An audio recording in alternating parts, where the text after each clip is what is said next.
Titulares. CNE y AME suscriben acuerdo para garantizar el orden y el uso del espacio público. Funcionario del Ministerio de Gobierno fue despedido por presunta corrupción. Dirigente político de la Revolución Ciudadana en Esmeraldas fue asesinado. En el caso Fernando Villavicencio ya colabora el FBI. Hallan vehículos tras el crimen de extranjera en Manta.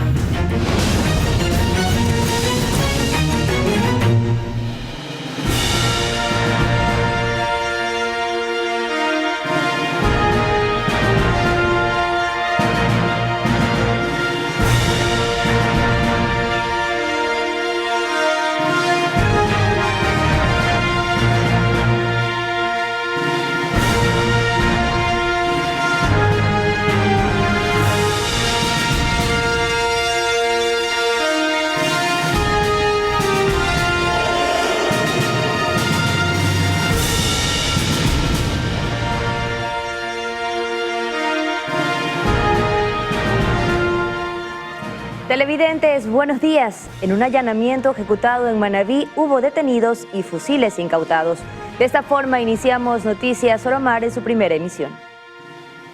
Buenos días. Empezamos contándoles, amigos televidentes, hasta la Fiscalía General del Estado llegaron para apoyar las investigaciones, el FBI, por el asesinato del candidato Fernando Villavicencio. Por otra parte, su reemplazo, Cristian Zurita, informó que el CNE les ha impedido usar los fondos de promoción electoral. Tras el asesinato del candidato a la presidencia Fernando Villavicencio, el FBI llegó al país y se han mantenido en reuniones en la Fiscalía General del Estado para apoyar en las investigaciones en torno a este caso que ha generado conmoción a nivel nacional e incluso internacional. Ya tuvieron la reunión tripartita entre la Fiscalía, la Policía Nacional, que obviamente está apoyando en el tema de la investigación, y el FBI.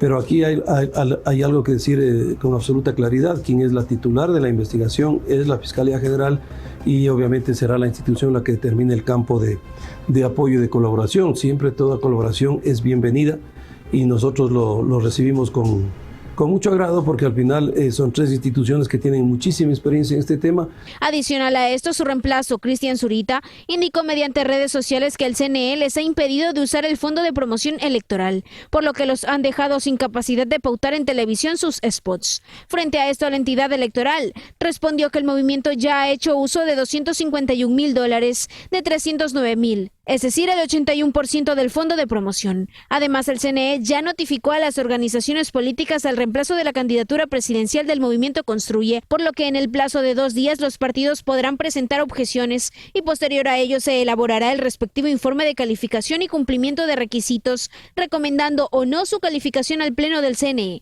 Y después de ello, los sujetos políticos pueden ingresar recursos administrativos y jurisdiccionales. Anaí Vélez, Noticias Soromar.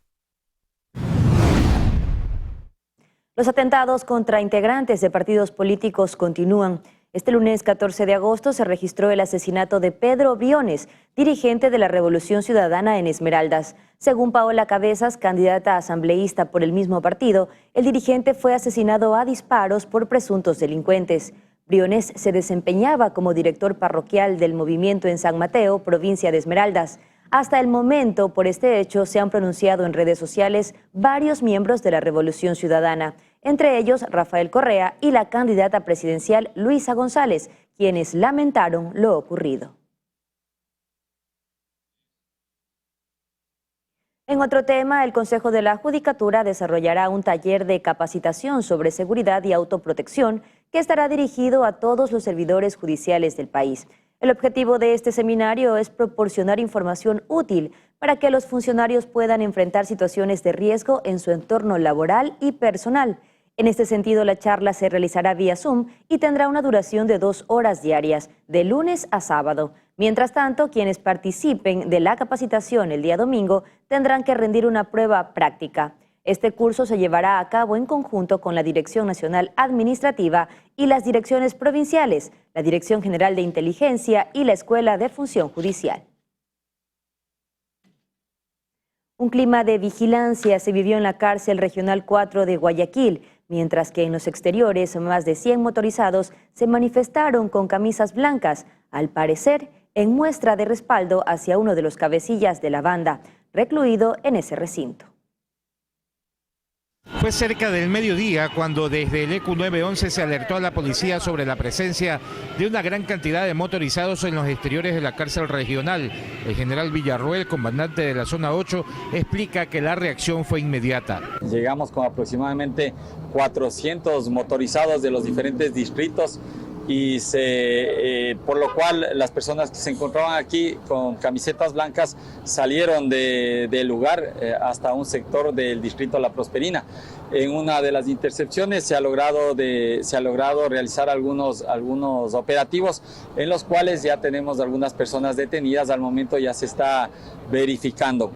Un cierto desorden se registraba en la cárcel regional, por lo que se dispuso personal de las Fuerzas Armadas para que se restablezca el orden y se tome el control del recinto carcelario. Se procede a la aprehensión de un ciudadano en cuyo poder se encontró una motocicleta y un arma de fuego.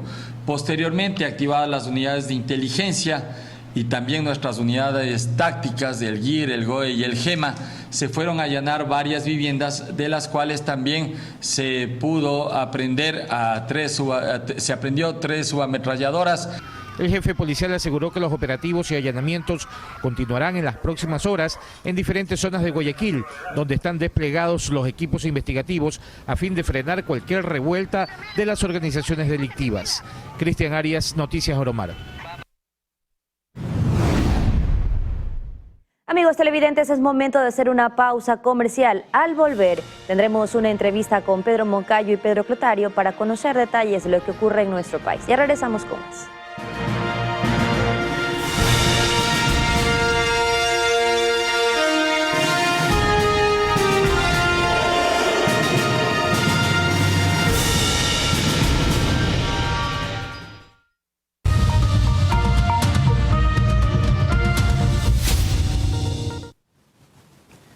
Estimados amigos televidentes, ya saludamos desde Quito, la capital de los ecuatorianos, al general Paco Moncayo, quien fue consejero de seguridad del gobierno de Guillermo Lasso.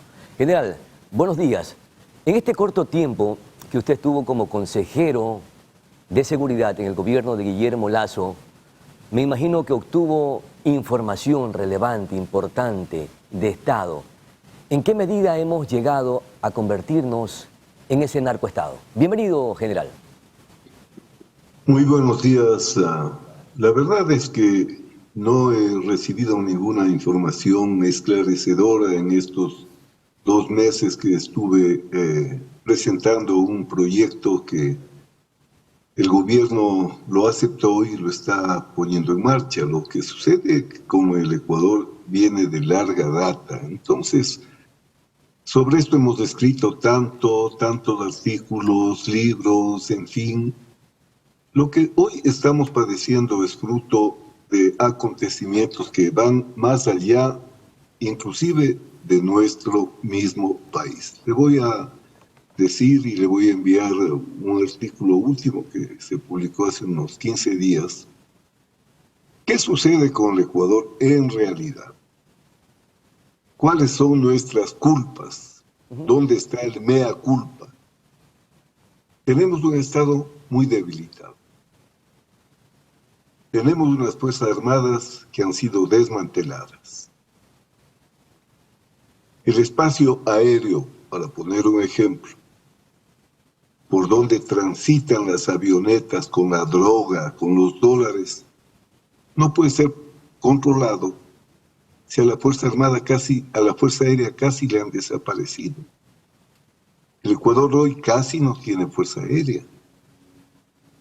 ¿Cómo puede haber un control adecuado del espacio marítimo si la Fuerza Naval continúa con los mismos equipamientos de cuando yo fui jefe del Comando Conjunto? ¿Cómo podemos blindar las fronteras norte y sur si tenemos un ejército desmantelado también en el que solamente hay gente? Pero ve usted los equipamientos y los armamentos. Si usted recuerda el ejército que yo comandé y ve el ejército de ahora, se va a dar cuenta que es deplorable la situación. Entonces, mea culpas. Ya. Le metieron la mano a la justicia. Ahí vean los jueces que tenemos. Usted acaba de mencionar 3 hitos que son sumamente importantes por el cual nuestro país es vulnerable y por tanto las mafias han ganado terreno. Pero ¿de quién dependió para desmantelar estos espacios y los controles en 3 áreas claves estratégicas, aire, mar y tierra, y sobre todo también desmantelar a las Fuerzas Armadas, a la Fuerza Aérea y a todos quienes forman parte de las fuerzas de control de nuestro país?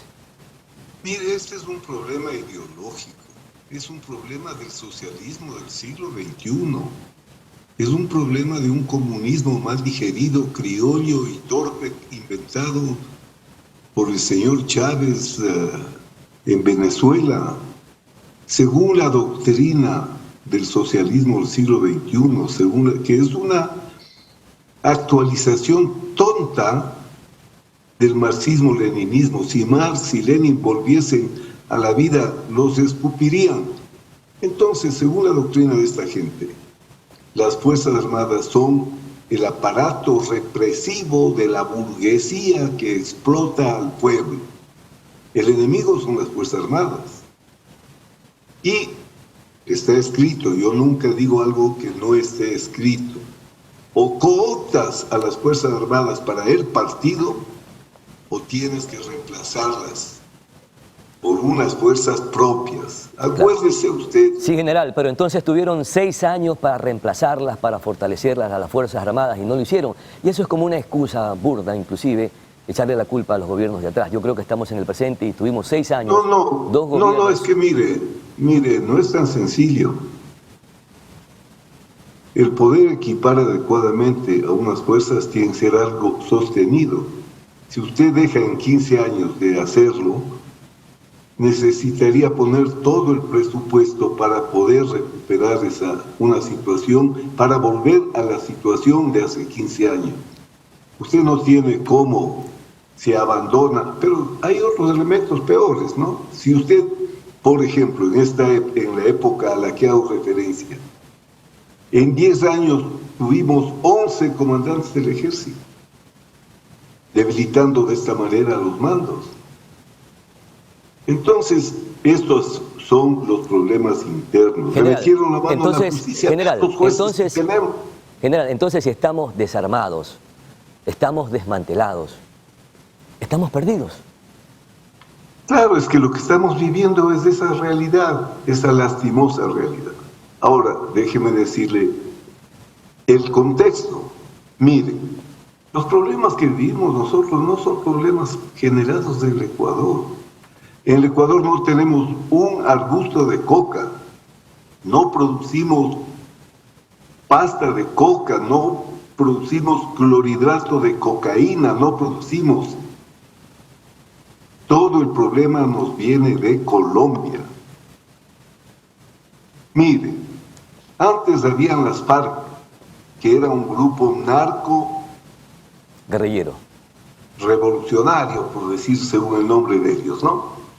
Mire, cuando firmaron la paz en Colombia, el Estado no entró a ocupar la frontera con Ecuador, que estaba ocupada por las FARC. Nosotros decíamos, recuerde usted, que el Ecuador limita por el norte con las FARC.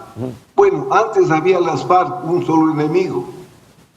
Cuando firman la paz, no entra el Estado a ocupar los espacios, tenemos la proliferación de estos grupos que se llaman disidencias y se vuelve un problema muchísimo más grave, pues, ¿no? Porque ya son 10, 12 grupos y hoy criminales con los que hay que lidiar. Y hoy tenemos a los carteles de Sinaloa, Nueva Generación, la mafia albanesa, desde Venezuela y Colombia también, grupos subversivos, irregulares. Mire, pero ¿por qué les permitimos en el tiempo que penetraran nuestro país y no tomamos en consideración estos puntos débiles para frenar a tiempo lo que hoy prácticamente nos tiene secuestrados los ecuatorianos?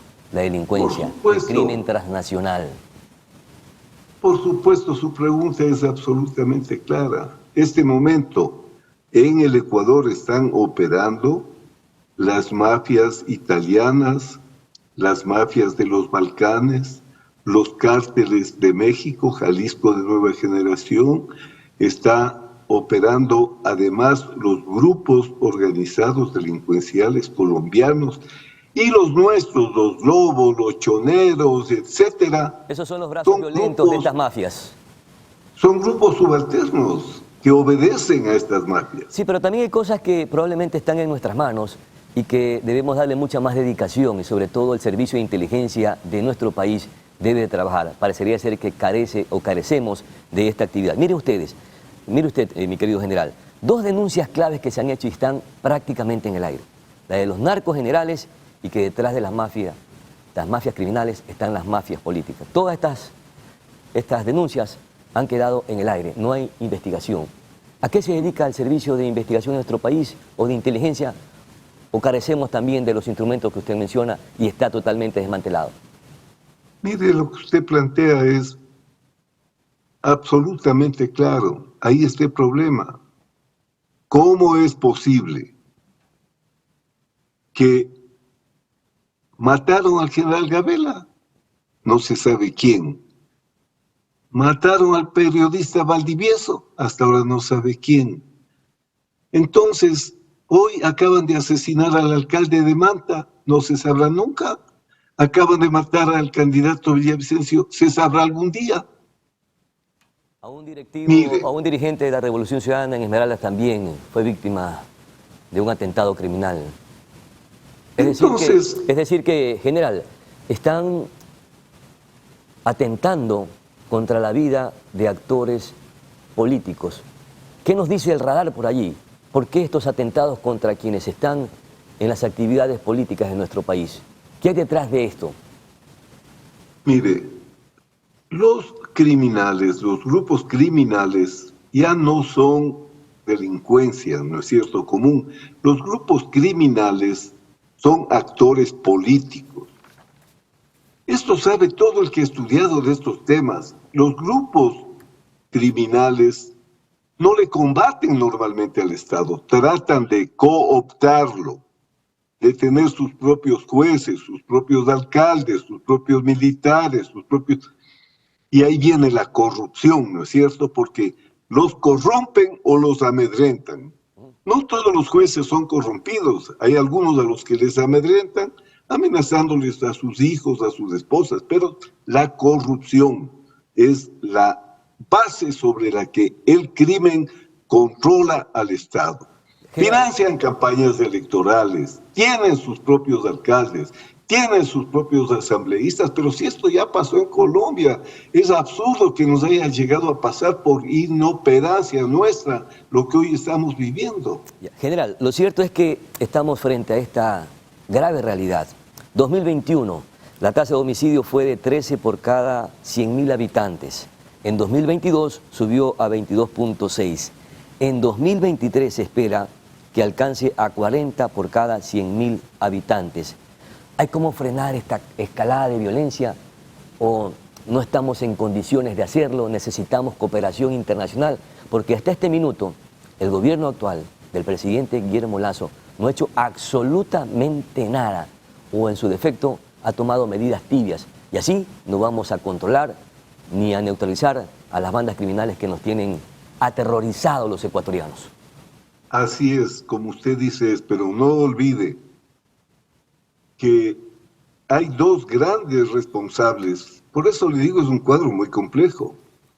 Ahora el Ecuador es principal proveedor de cocaína para Europa. Ecuador es el centro de donde sale la droga hacia Norteamérica. ¿Por qué se va a Europa? ¿Por qué se va a Norteamérica? Porque está ahí el consumo, los que están comprando.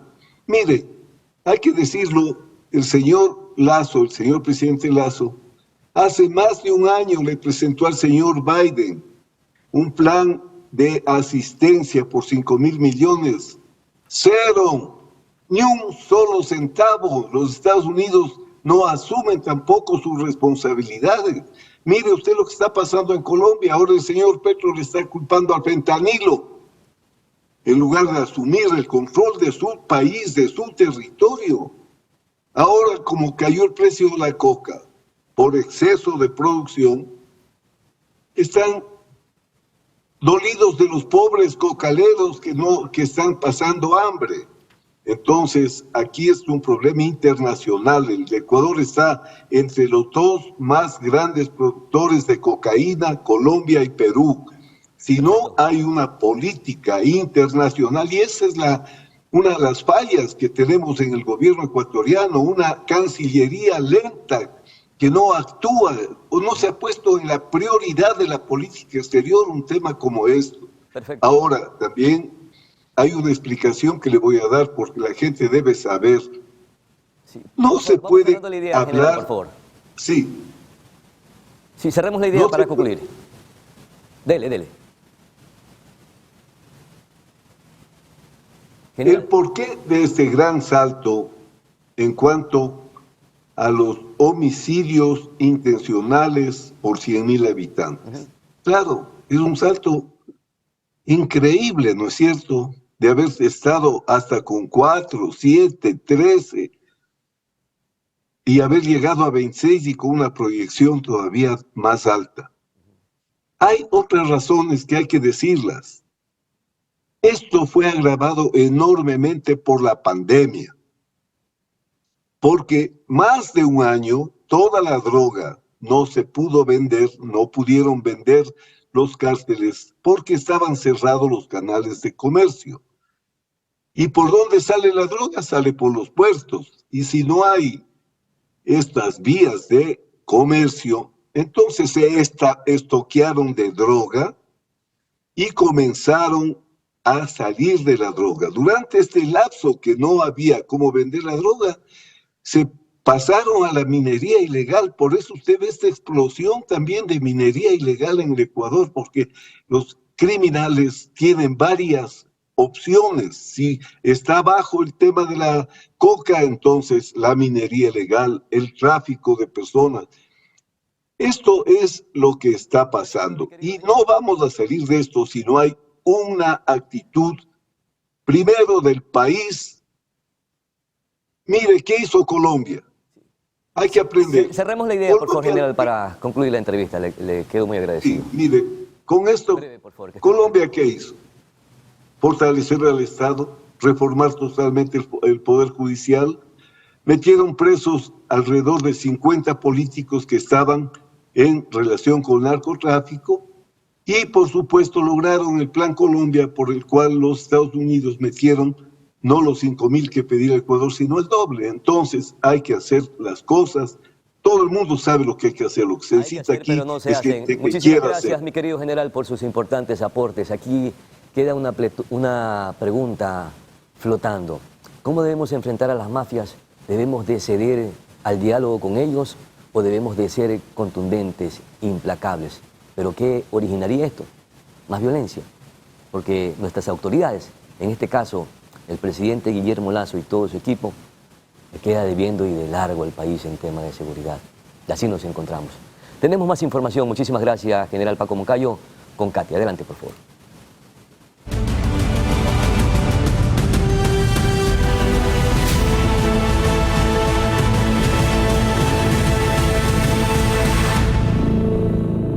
Televidentes, continuamos con más noticias. Durante el debate electoral se registraron algunas confrontaciones y diálogos fuera de contexto. Esto entre los candidatos presidenciales. Los detalles en la siguiente nota.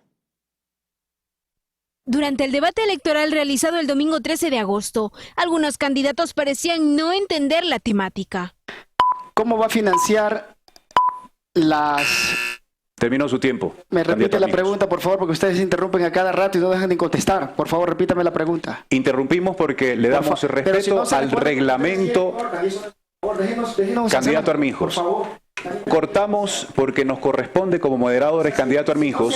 Pero también hubo situaciones alejadas del fin de este debate.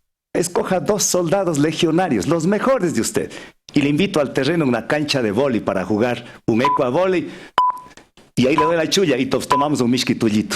Aunque no solo estuvo protagonizado por este tipo de situaciones, sino también por discursos de candidatos sin sustento. Cuando empezó esto, cuando el señor Sonnenhösler le quitó $3.000 millones a la seguridad del Estado, ahí empezó.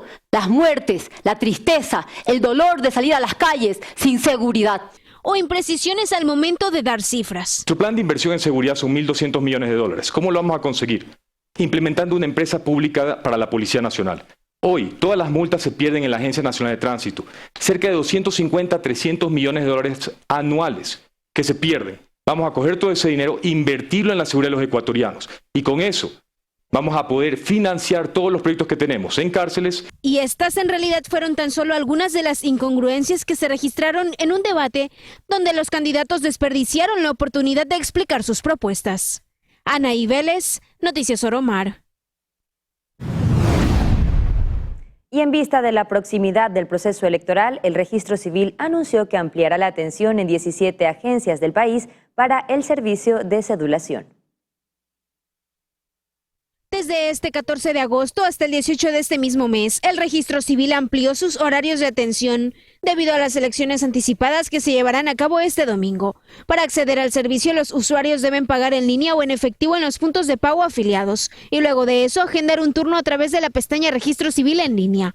En total son 17 agencias y son: en Esmeraldas, el Centro de Atención Ciudadana, de 7 de la mañana a 5:30 de la tarde; en Ibarra, en Rocafuerte y Velasco, desde las 7 de la mañana a las 5 de la tarde; en Ambato, en la ubicación Ernesto Alvarado y Bolívar Sevilla, desde las 8 de la mañana hasta las 7 de la noche; en Riobamba, en la Primera Constituyente y Juan Montalvo, desde las 8 de la mañana a las 7 de la noche; en Puerto Viejo, en el Paso Lateral Manaví Guillén, desde las 7 de la mañana a las 6 de la tarde; en Manta, en el sector Urbirríos, desde las 7 de la mañana a las 6 de la tarde; en Santo Domingo, en la Cooperativa 30 de Julio, de 7 de la mañana a 6 de la tarde; en Quevedo, en la Parroquia San Camilo, de 7 de la mañana a 6 de la tarde; en Cuenca, en el Batán, desde las 8 de la mañana a las 7 de la noche; en Loja, en la Avenida Universitaria, de 8 de la mañana a 7 de la noche; en Machala, en la Avenida 25 de Junio, de 7 de la mañana a 6 de la tarde; en Guayaquil, en el centro Rocafuerte, de 7 de la mañana a 6 de la tarde; en Guayaquil al norte, en Tarqui, de 7 de la mañana a 6 de la tarde;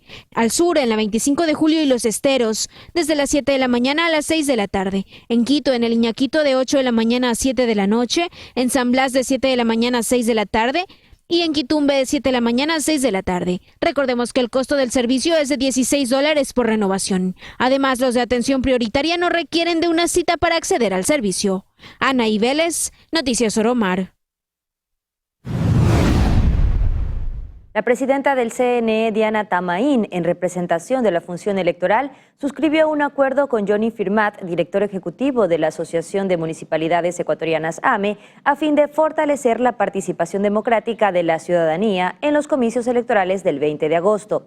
Esto con el fin de promover el control de la ocupación del espacio público en los exteriores de los recintos electorales. El presente acuerdo interinstitucional permitirá, en el marco de sus competencias, controlar las ventas ambulantes, evitar aglomeraciones y retiro de la propaganda electoral en los exteriores de los recintos. Por otro lado, grupos y etnias amazónicas recorren las principales ciudades del país para respaldar la conservación del Yasuní en la consulta popular y rechazar la inserción petrolera en la área protegida. Con esta información hacemos una breve pausa comercial. Ya regresamos con más noticias. No se vayan.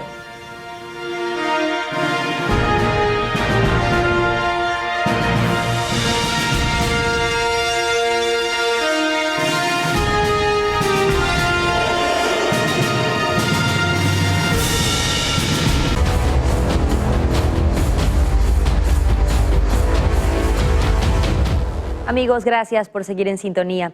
Les contamos que luego de que se hicieran públicos los audios de una conversación donde participarían funcionarios públicos en torno a un proceso de contratación relativo a pólizas de seguro que lleva adelante la estatal Petroecuador, el Gobierno Nacional informó mediante un comunicado que tomó acciones inmediatas, entre ellas la remoción de su cargo al funcionario del Ministerio de Gobierno presuntamente involucrado. Además, el ministro Henry Cucalón aseguró que las otras personas mencionadas no trabajan en el sector público. Por su parte, la cartera de Estado puso en conocimiento de la Fiscalía este hecho para que se realice la investigación correspondiente.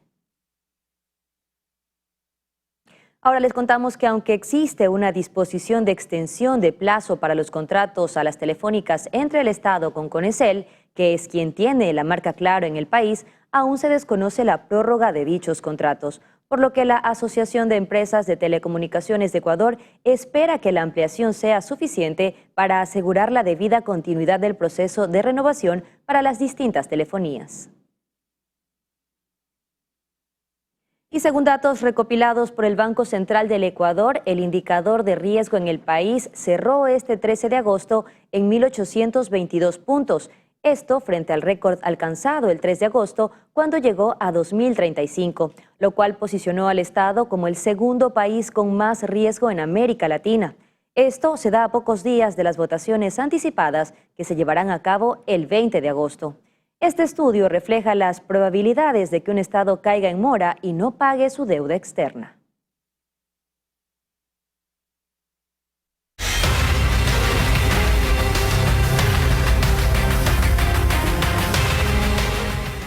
La Policía Nacional asegura que ya tiene una línea investigativa sobre el crimen de una mujer extranjera en Manta. Del hecho, 2 carros fueron hallados abandonados.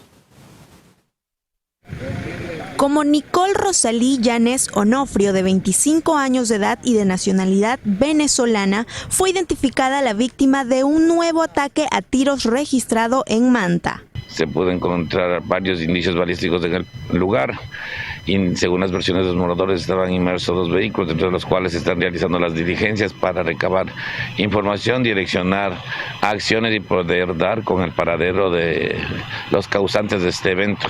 Esos vehículos de los que habla Hidalgo fueron hallados abandonados en 2 puntos distintos de la ciudad.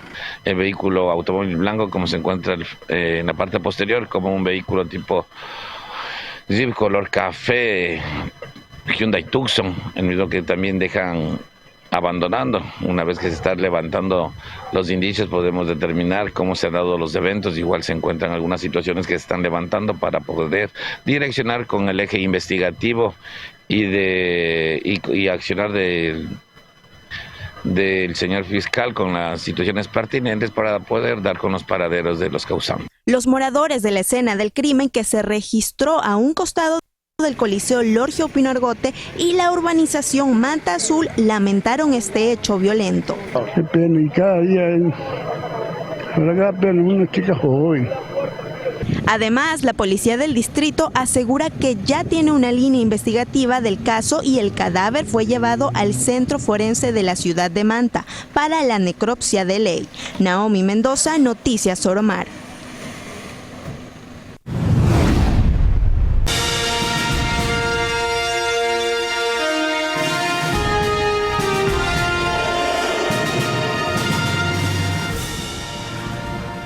Bueno, estamos llegando a la parte final de Noticias Soromar, no sin antes mencionarles que mañana estará con nosotros el candidato presidencial Yacu Pérez. Con él revisaremos precisamente sus propuestas en esta recta final de los comicios electorales 2023.